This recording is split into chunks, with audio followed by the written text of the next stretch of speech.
What's up sa inyo mga utol? Kumusta kayo at anong balita sa inyo? So, ngayong araw, bibitawan na natin tong hat natin. Alright, so ipapasa na natin tong PSG natin mga utol. Medyo matagal na rin natin nakasama to. KC, made in the Philippines. Pangmahinaan lang to.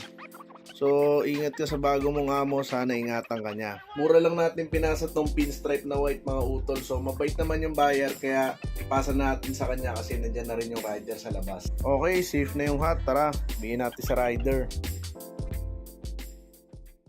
Kuya, ito no.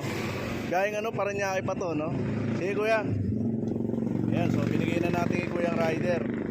Kuya, ikaw na bahala.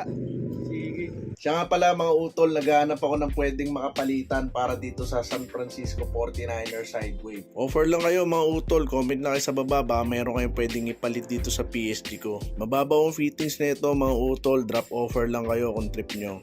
Bawas muna tayo ng mga hats na hindi na natin nagagamit at nasusuot mga utol. So hanggang dito na lang muna, ingat kayo palagi, God bless, I'm out.